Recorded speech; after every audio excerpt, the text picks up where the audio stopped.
1 दिसंबर 2023 को एक फिल्म आती है एनिमल, जिसकी एक्स्ट्राऑर्डिनरी सक्सेस से बॉक्स ऑफिस के रिक्टर स्केल पे 7.5 का डिवास्टेटिंग भूकंप आता है। मतलब 2023 में एनिमल की एक्स्ट्राऑर्डिनरी सक्सेस के बाद लोग आंख मूंद के कहते हैं कि रणवीर सिंह और रणवीर कपूर का कोई कंपैरिजन ही नहीं है। रणवीर सिंह का करियर खत्म तो गया बेटे। मूवी क्रिटिक से लेकर न्यूज आर्टिकल्स हर जगह एक ही खबर छाई होती है कि रणवीर कपूर रणवीर सिंह से बहुत आगे निकल गए। इसमें रणवीर सिंह की छपरी हरकतें, कुछ ज्यादा फालतू की एनर्जी ऑन स्टेज, दंगा होके फोटो शूट, दीपिका कांडोन, Karan Johar show, flops and disasters की हैट्रिक, शक्तिमान के लिए मुकेश खन्ना के सामने नाक रगड़ने के बाद भी फिल्म नहीं देना, इन सारे इंसिडेंट की वजह से रणवीर सिंह अपनी क्रेडिबिलिटी खो रहे होते। लोग यहाँ तक कह देते हैं कि इसका अब कुछ नहीं हो सकता, लेकिन इतनी बेइज्जती, इतने फ्लॉप्स के बावजूद रणवीर सिंह का सक्सेस रेशियो 75% रहता है, एक्सक्लूडिंग धुरंधर। वहीं रणवीर कपूर का 65%, क्योंकि रणवीर सिंह ने टोटल 12 हिट्स एंड ब्लॉकबस्टर्स दिए होते हैं एंड 5 फ्लॉप्स। वहीं रणवीर कपूर ने 9 hits and blockbuster and 8 flops. वैसे दोनों को आज इंडस्ट्री में 15 इयर्स से ज्यादा हो चुके हैं। दोनों की फिल्म चॉइसेस कई बार एक जैसी रही। एक्टिंग, डांस से लेकर हर जगह दोनों ने एक दूसरे को नेक टू नेक कम्पीट किया। इवन गर्लफ्रेंड में भी दोनों की सुई एक जगह पे आके फंस गई। अगर रणवीर को, रणवीर सिंह को आप रेट करें तो कैसे करेंगे,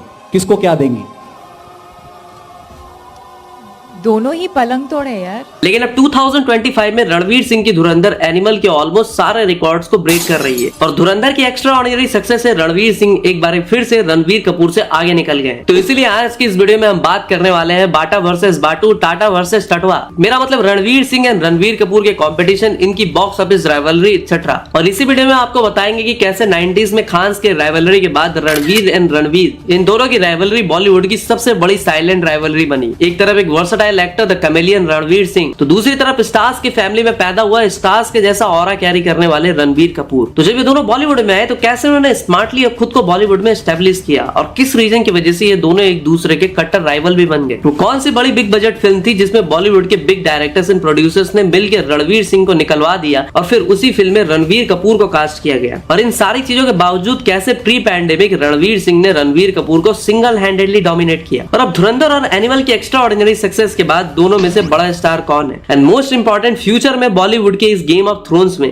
कौन बैठेगा किंग की गद्दी पर और कौन दिखेगा कवारी की रद्दी पर, आइए आज डिटेल में बात करते हैं। तो सबसे पहले बात करेंगे early phase of their career. तो रणवीर कपूर एंड रणवीर सिंह के करियर में काफी ज्यादा सिमिलरिटीज है। दोनों ही बहुत ही रिच फैमिली से आते हैं। जहाँ रणवीर कपूर कपूर खानदान के चिराग हैं, तो वही रणवीर सिंह भी एक बिग बिजनेसमैन जगजीत सिंह भवानी के बेटे हैं, जिनके बॉलीवुड में काफी तगड़े कनेक्शंस थे। अब देखो, भले ही ये दोनों बिग इन्फ्लुएंशियल फैमिली से आते हैं, बट स्टिल इन दोनों के बॉलीवुड में डेब्यू करने की स्टोरी में जमीन आसमान का फर्क है। जैसे कि as I said Ranbir Kapoor Kapoor खानदान के चिराग हैं और कपूर सरनेम की वजह से रणवीर कपूर ने 2007 में सावरिया से जो डेब्यू किया था, वो ये नॉर्मल डेब्यू नहीं था, बल्कि उनका डेब्यू इतना ग्रैंड था कि उनकी डेब्यू फिल्म सावरिया में संजय लीला भंसाली उस फिल्म के डायरेक्टर थे। वो एक बिग बजट फिल्म थी, ऊपर से इस फिल्म में सलमान भाई का कैमियो भी था। लेकिन सलमान भाई के कैमियो से तो फिल्म चलेगी नहीं, क्योंकि सामने खुद शाहरुख खान खड़े थे, वो भी अपनी फिल्म ओम शांति ओम लेके। और ओम शांति ओम में सिर्फ सलमान भाई का नहीं बल्कि पूरे बॉलीवुड का कैमियो था। सो आई मीन टू से कि रणवीर कपूर की डेब्यू फिल्म सावरिया ओम शांति ओम के साथ क्लैश में रिलीज होती है, जिसकी वजह से वो फिल्म डिजास्टर हो जाती है। प्लस वो मूवी भी उतनी कुछ खास थी नहीं। अब रणवीर कपूर के डिजास्टर डेब्यू के बाद रणवीर सिंह के डेब्यू की अगर बात करें तो भैया वैसे तो रणवीर सिंह की फैमिली के बॉलीवुड में काफी कनेक्शंस थे, लेकिन स्टिल रणवीर सिंह को अपनी डेब्यू फिल्म इतनी आसानी से तो नहीं मिली, बल्कि उनको दुनिया भर के ऑडिशंस देने पड़े। और दुनिया भर के ऑडिशंस देने के बाद रणवीर सिंह को अपनी पहली फिल्म बैंड बाजा बारात मिलती है। और जब इंडस्ट्री के लोगों को पता लगा कि आदित्य चोपड़ा ने YRF की नेक्स्ट फिल्म में किसी नए लड़के को कास्ट किया है, तो बॉलीवुड के बहुत से लोगों ने रणवीर सिंह को देख के आदित्य चोपड़ा को कहा कि जिस लड़के को आप उठा लाए उसमें कोई स्टार बनने वाली बात नहीं है। लेकिन आदित्य चोपड़ा ने बाकी लोगों की बात ना सुनते हुए रणवीर सिंह पे ट्रस्ट दिखाया। और जब 2009 में फाइनली बैंड बाजा बारात रिलीज होती है, तो लोगों को इस फिल्म में रणवीर सिंह की परफॉर्मेंस काफी पसंद आती है और ये फिल्म बॉक्स ऑफिस पे सक्सेसफुल भी रहती है। देखो, रणवीर सिंह का डेब्यू तो सक्सेसफुल था, जिसकी वजह से उनका बॉलीवुड में फ्यूचर थोड़ा ब्राइट नजर आ रहा था। वही रणवीर कपूर का डेब्यू डिजास्टर था, बट उनकी डिजास्टर डेब्यू उनके फ्यूचर पे कोई नेगेटिव इंपैक्ट नहीं डाल पाती, क्योंकि as I said Ranbir Kapoor Kapoor खानदान से बिलोंग करते हैं। तो फ्लॉप डेब्यू के बाद भी रणवीर कपूर को धर्मा एंड YRF से फिल्में मिलती रहती हैं। अब देखो, इन दोनों के डेब्यू के बाद इन दोनों को बहुत ही जल्दी समझ में आ गया था कि अगर आज की डेट में बॉलीवुड में कुछ बड़ा करना है तो सिर्फ कॉमर्शियल सिनेमा करने से काम नहीं चलेगा, सिर्फ कंटेंट ओरिएंटेड सिनेमा करने से भी काम नहीं चलेगा। इन दोनों टाइप के सिनेमा का बैलेंस चलाना पड़ेगा और ऐसा ही कुछ ये दोनों करते हुए भी दिखते हैं। जैसे कि रणवीर सिंह अपने डेब्यू के बाद एक typical commercial film ladies versus Ricky well करते हैं, तो साथ ही साथ वो लुटेरा जैसी आर्ट सिनेमा करके अपनी एक्टिंग पोटेंशियल भी दिखाते हैं। और रणवीर कपूर की बात करें तो अपने डेब्यू के बाद Ranbir Kapoor typically Bollywood rom coms करते हैं, लाइक अजब प्रेम की गजब कहानी, बचना है हसीनो। ये दोनों ही मूवीज बॉक्स ऑफिस पे अच्छा खासा चल जाती हैं। साथ ही साथ रणबीर ने कंटेंट ओरिएंटेड मूवीज भी की होती है, like rocket Singh, barfi, Rockstar, राजनीति एक्सेट्रा, और इन फिल्मों से अपनी एक्टिंग रेंज का लोहा भी मनवाया होता है। देखो अभी तक दोनों ने खुद को एज ए एक्टर तो प्रूव कर दिया होता है, बट क्वेश्चन ये था कि क्या ये दोनों खुद को एज ए स्टार कभी प्रूव कर पाएंगे। तो फिर साल आता है 2013 और इसी साल इन दोनों की किस्मत भी बदल जाती है, क्योंकि 2013 में पहले रणबीर कपूर की ये जवानी है दीवानी रिलीज होती है और उस टाइम पे ये फिल्म वर्ल्ड वाइड 300 करोड़ का बिजनेस करती है। रणबीर कपूर के करियर में यही वो फिल्म होती है जो कि मैसेज में रणबीर कपूर को सबका फेवरेट बना देती है। यही वो फिल्म होती है जिसके बाद से लोग रणबीर कपूर को नेक्स्ट सुपरस्टार मानना शुरू कर देते हैं। अब देखो 2013 में रणबीर कपूर ने तो खुद को as a box office star prove कर दिया था, अब बारी थी रणबीर सिंह की। तो 2013 में ही रणबीर सिंह की रामलीला रिलीज होती है और ये फिल्म बॉक्स ऑफिस पे 200 करोड़ से ज्यादा बिजनेस करती है। इस फिल्म के बाद लोग रणबीर सिंह को भी नेक्स्ट पोटेंशियल सुपरस्टार मानने लगते हैं। अब देखो 2013 में दोनों बिग हिट्स दे चुके होते हैं, दोनों को पब्लिक नेक्स्ट सुपरस्टार मानने लगती है, जिसकी वजह से इन दोनों को बड़े बड़े प्रोजेक्ट्स भी मिलने लगते हैं। और इन्हीं बड़े प्रोजेक्ट्स में से एक mega budget ambitious project Ranbir Singh को ऑफर होता है, लेकिन उस टाइम पे बॉलीवुड रणबीर सिंह के साथ भेदभाव करता है और रणबीर सिंह को उस मेगा बजट प्रोजेक्ट से निकलवा दिया जाता है। फिर उस प्रोजेक्ट में रणबीर कपूर को कास्ट करवाते हैं और यही वो रीजन है जिसकी वजह से रणबीर कपूर और रणबीर सिंह की दुश्मनी कहीं ना कहीं एक राइवलरी की शुरुआत हो जाती है। और यहाँ जिस मेगा बजट फिल्म की बात हो रही है वो सिंगल फिल्म आगे जाके रणबीर और रणबीर दोनों करियर का नक्शा बदल देती है। तो जिस बिग बजट फिल्म की बात कर रहा था वो है अनुराग कश्यप की बॉम्बे वेलवेट। और अनुराग कश्यप खुद बताते हैं कि उस फिल्म में ओरिजिनली रणबीर सिंह को कास्ट किया गया था, लेकिन बॉलीवुड के डायरेक्टर एंड प्रोड्यूसर्स ने अनुराग को सजेस्ट किया कि इतनी बिग बजट फिल्म में तुम रणबीर सिंह को लेके गलती कर रहे हो, क्योंकि रणबीर सिंह जैसा छोटा स्टार इतने बड़े बिग बजट फिल्म को डिजर्व नहीं करता। और अगर तुम चाहते हो कि ये फिल्म हिट हो तो रणबीर सिंह को निकाल दो और रणबीर कपूर को उठा लो। समय सब मिल रहा है, करो करके देखो ये करेक्ट है, बड़े एक्टर के साथ करो। मेरे पास छोटा एक नया एक्टर था, उसका नाम था रणवीर सिंह, उसमें किसी का फेथ नहीं था। उसको बड़े डायरेक्टर जो यही डायरेक्टर्स उसको ट्रेडमिल बुलाते थे। ट्रेडमिल क्यों?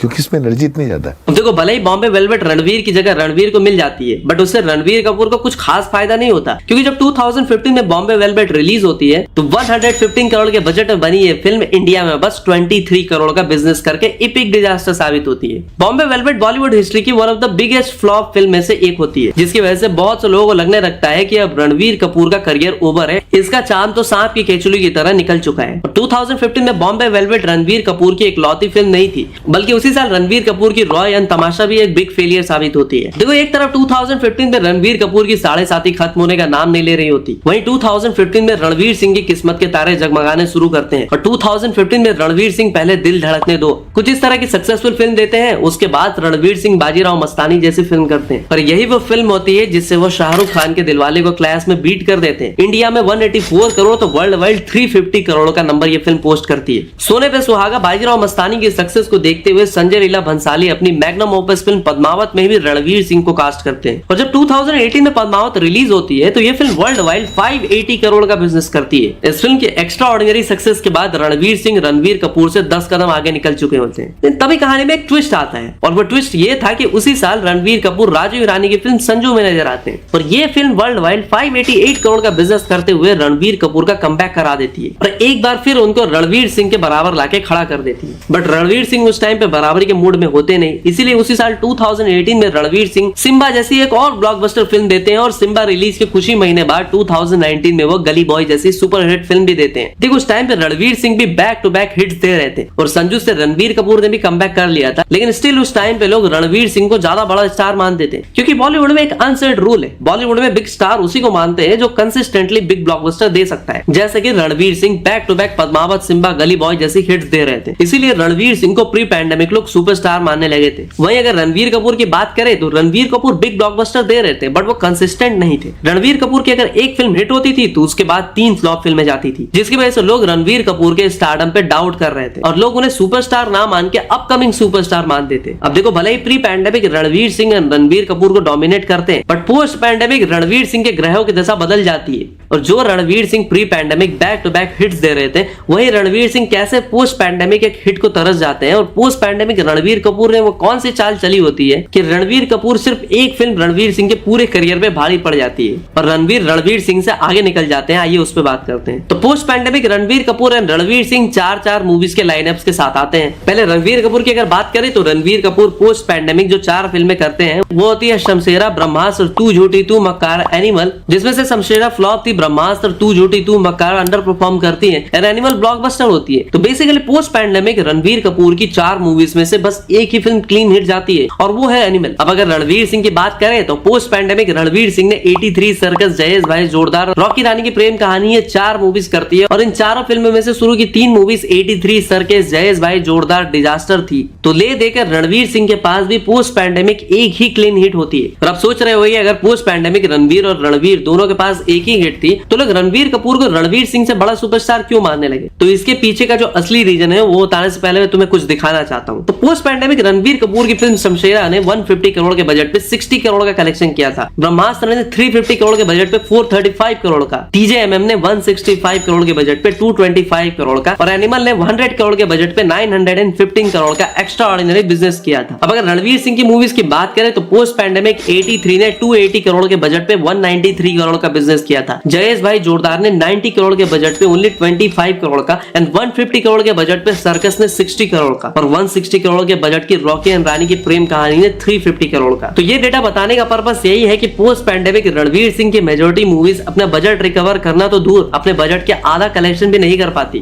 तो वही रणवीर कपूर के वर्स्ट केस भी अपनी मेजॉरिटी मूवीज का बजट रिकवर करवा दे रही थी। और अब अगर रणवीर की फिल्म एनिमल की तरह अच्छी बन जाए then sky is the limit. और मैंने जो डेटा तुम्हें बताया उससे तुम्हें अंदाजा लग गया होगा कि क्यों पोस्ट पैंडेमिक लोग रणवीर कपूर को रणवीर सिंह से बड़ा स्टार मानने लगे थे एंड क्यों post pandemic producers Ranveer Kapoor को बिग बजट मूवीज ऑफर कर रहे थे। साथ ही साथ आपको इस डेटा से भी अंदाजा लग गया होगा कि क्यों post pandemic producers Ranveer Singh के साथ काम नहीं करना चाहते थे। और रणवीर सिंह पे प्रोड्यूसर्स का पैसा ना लगाना तो एक अलग बात है, but post pandemic Ranveer Singh की हालत इतनी खराब हो गई कि रणवीर सिंह की ऑलरेडी अनाउंस मूवीज लाइक तख्त, शक्तिमान, अन्नियन के रीमेक एंड राक्षस भी डब्बा बंद हो गई। अब देखो एक तरफ रणवीर सिंह अपने करियर के लोएस्ट पे थे तो भी दूसरी तरफ एनिमल की एक्स्ट्रा ऑर्डिनरी सक्सेस के बाद रणवीर कपूर अपने पीक पे थे और एनिमल के बाद तो लोग रणवीर कपूर एंड रणवीर सिंह का कंपैरिजन ही करना बंद कर देते हैं क्योंकि लोगों को लगने लगा था कि एनिमल के बाद रणवीर कपूर अब रणवीर सिंह से 20 कदम आगे निकल गए और अब रणवीर सिंह चाहे गूदे भर का जोर लगा ले बट वो कभी भी रणवीर कपूर के पास नहीं जा सकता। और फिर तभी कहानी में एक ट्विस्ट आता है और वो ट्विस्ट था धुरंधर। धुरंधर रणवीर सिंह की एक ऐसी फिल्म है जिसको रिलीज से पहले सब फ्लॉप बोल रहे थे, लेकिन रिलीज के बाद ये फिल्म बॉक्स ऑफिस पे ऐसा तूफान लेके आती है कि एनिमल तो छोड़ो, पुष्पा 2 एंड बाहुबली 2 के भी बहुत से रिकॉर्ड्स टूटने लगते हैं। और जब तक आप ये वीडियो देखोगे तब तक मे भी धुरंधर फिल्म लगभग 750 करोड़ का बिजनेस भी कर चुकी होगी। बाकी बात रही लाइफ टाइम कलेक्शन की तो उसको प्रेडिक्ट करना मुश्किल है, बट मैं मान के चल रहा हूँ कि ये फिल्म अपने लाइफ टाइम से 850 करोड़ 900 करोड़ तक का बिजनेस करेगी। अब देखो धुरंधर की एक्स्ट्रा ऑर्डिनरी सक्सेस की वजह से रणवीर सिंह के बराबर आ चुके थे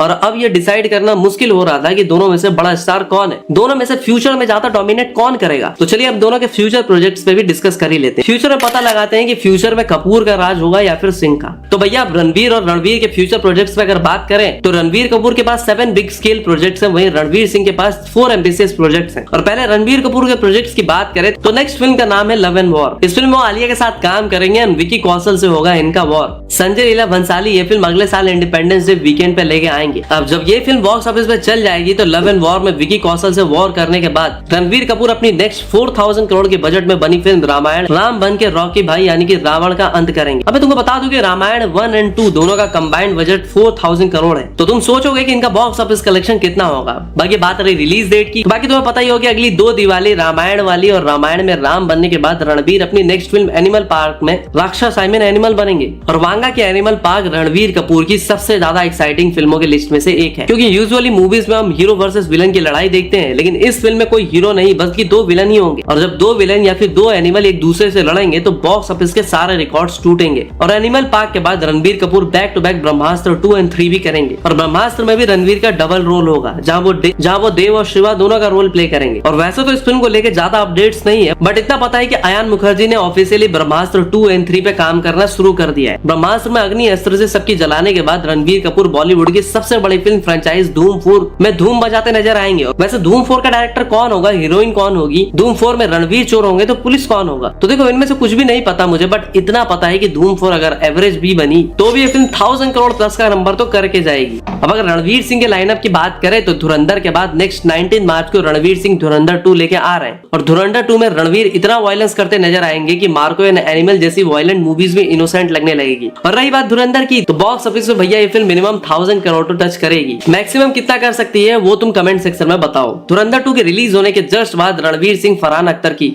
डॉन 3 की शूटिंग करेंगे। और जब 2027 में रणवीर सिंह बिग स्क्रीन पे डॉन बन के आएंगे तो अमिताभ और शाहरुख दोनों रणवीर वाले डॉन को देख के कहां जाएंगे। डॉन 3 से अपना खौफ फैलाने के बाद रणवीर सिंह मुंबई शहर से जॉम्बी के हमले से बचाएंगे। रणवीर सिंह जय मेहता के साथ मिलकर एक बिग स्केल वर्ल्ड वॉर जी लेवल प्रलय नाम की जॉम्बी फिल्म कर रहे हैं। और अगर ये फिल्म अच्छी बनती है then again sky is the limit. और जॉम्बी फिल्म करने के बाद रणवीर सिंह वापस से धुरंधर डायरेक्टर आदित्य धार के साथ कोलैब करेंगे और एक बिग स्केल माइथोलॉजिकल फिल्म बनाएंगे। अब ये फिल्म इंडियन हिस्ट्री या माइथोलॉजी के किस कैरेक्टर से इंस्पायर्ड होगी या किस पे बेस्ड होगी उससे रिलेटेड अभी ज्यादा कुछ अपडेट्स नहीं है। बट आई नो कि कल्कि एंड महाअवतार नरसिम्हा जैसी मूवीज की सक्सेस के बाद माइथोलॉजिकल सिनेमा को अगर अच्छे से बनाया जाए तो ऐसी मूवीज का पोटेंशियल बहुत ज्यादा है। अब देखो रणवीर की टोटल 7 अपकमिंग मूवीज में से मिनिमम 4 मूवीज ऐसी है जिनमें रामायण पार्ट 1, 2, एनिमल पार्क, धूम जो मिनिमम 1000 करोड़ का नंबर तो करेगी। And as I said maximum का कुछ कह नहीं सकते। वही रणवीर सिंह की बात करें तो अभी उनके पास 4 मूवीज है और उनकी भी हर फिल्म का पोटेंशियल 1000 करोड़ है। और अभी तो धुरंधर हिट हुई है। आई एम श्योर धुरंधर की सक्सेस के बाद रणवीर सिंह और भी बिग स्केल मूवी साइन करने वाले हैं। तो गाइस रणवीर सिंह और रणवीर कपूर दोनों का लाइनअप तगड़ा है। अभी प्रिडिक्ट करना थोड़ा मुश्किल हो रहा है कि फ्यूचर में कौन ज्यादा डोमिनेट करेगा, बट आई विश कि दोनों ही डोमिनेट करे और इन दोनों का ये कट थ्रोट कंपटीशन चलता रहे और हमें बस बेटर सिनेमा मिलता रहे। रही बात दोनों में से बेस्ट कौन है, तो देखो इन दोनों में से मेरा टॉप फेवरेट वन किसी एक को चूज करना काफी टफ है। बाकी आप लोग कमेंट सेक्शन में बताओ कि आपके अकॉर्डिंग कौन ज्यादा फ्यूचर में डोमिनेट करेगा और आपके अकॉर्डिंग रणवीर और रणवीर में बेस्ट कौन है। तो मैं मिलता हूँ आपसे अगली वीडियो में, तब तक के लिए हर हर महादेव।